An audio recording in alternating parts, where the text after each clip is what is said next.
महापरिनिर्वाण दिवस कार्यक्रम की अध्यक्षता करते हुए आदरणीय हमारे सम्मानित भाई श्री सुधीर कुमार साफी जी, यहाँ पर उपस्थित हमारे माननीय पूर्व मंत्री बिहार सरकार आदरणीय हमारे गार्जियन श्री लक्ष्मेश्वर राय जी, यहाँ पर उपस्थित हमारे बिहार प्रदेश जनता दल यूनाइटेड के प्रदेश सचिव सह पूर्व जिला पार्षद सर्वश्री इंजीनियर कमलाकांत भारती जी,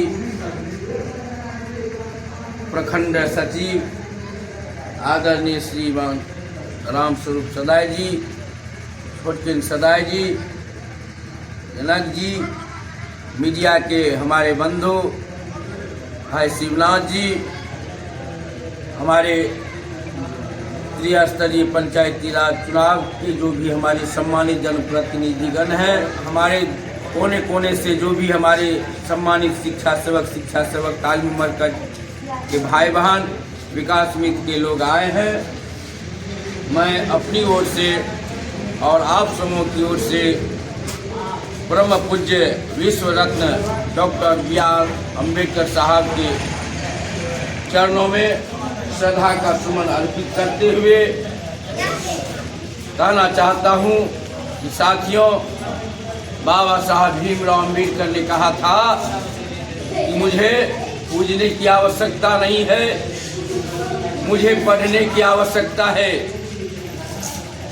क्योंकि हम सभी जानते हैं आज जिस दिन यहाँ हम लोग उपस्थित हैं, वह दिन 6 दिसंबर का 1956 का दिन था, जिस दिन ऐसे महामानव का महापरिनिर्वाण हुआ था। उस समय पूरे देश में, चाहे वह राष्ट्रपति भवन हो, संसद भवन हो, राजभवन हो, राष्ट्रपति हो, सारे देश थम सा गया था। सभी की आंखें नम हो गई थी, सभी लोग सोचने पर मजबूर हो गए थे।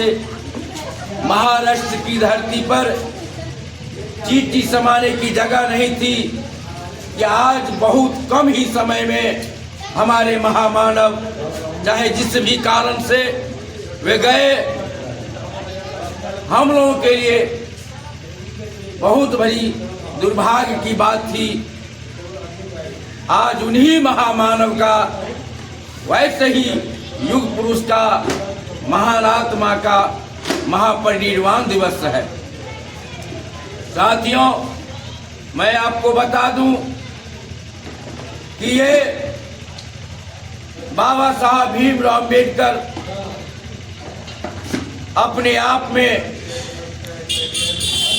इस दुनिया के प्रथम विद्वान हैं और उस समय भी थे जिस समय भारतीय संविधान की रचना होने की बात हो रही थी। पूरे देश में कहीं भी खोजा गया तो बाबा साहब के जोड़ी में उनकी जो विद्वानता थी, उनकी जोड़ी में कोई नहीं थे। और इसीलिए बाबा साहब को उस समय अध्यक्ष बनाया गया और बाबा साहब भीमराव अम्बेडकर साहब ने 2 वर्ष 11 महीना 18 दिन में भारत ही नहीं वरन पूरी दुनिया का सबसे विशाल और शानदार सुंदर संविधान लिख करके इतिहास रचने का काम किए। मैं कोई आप सबों का ध्यान आकृष्ट करना चाहूंगा। आप सभी जानते हैं कि संविधान में कुल 395 शेड्यूल है। इसके बाद 12 अनुसूची है, 22 भाग है और बहुत ही दलितता के साथ B.R. अम्बेडकर साहब उस संविधान को लिखे और पूरे देश में परचम लहराने का काम किए। मैं आपको बता दूं, जब वे सरकारी नौकरी पर थे तो वे किराए के मकान में रहने के लिए 4 रहे थे, लेकिन उनको जाति देख करके मकान किराए पर नहीं मिला।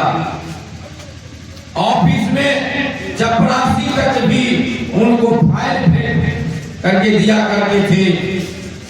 और ऐसे विषम परिस्थिति में शिक्षक भी जाति दे करके उन्हें पढ़ाने से हिचकिचाते रहे।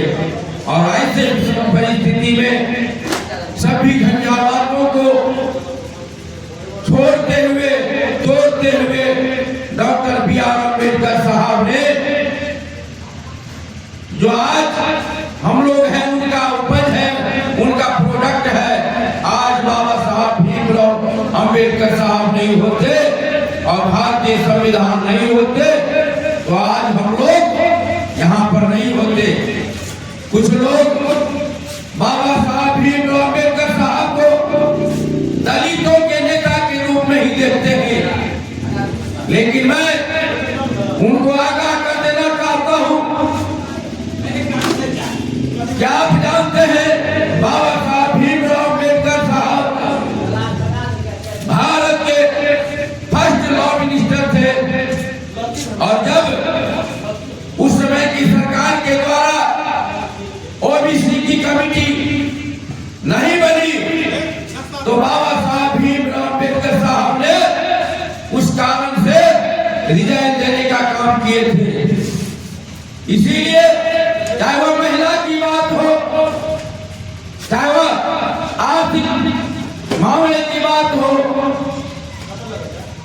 सभी दृष्टिकोण से बाबा साहब हमारे नेता है, सबों के नेता है। लेकिन कुछ लोगों के द्वारा उन्हें सिर्फ और सिर्फ दलितों का नेता बना दिया गया।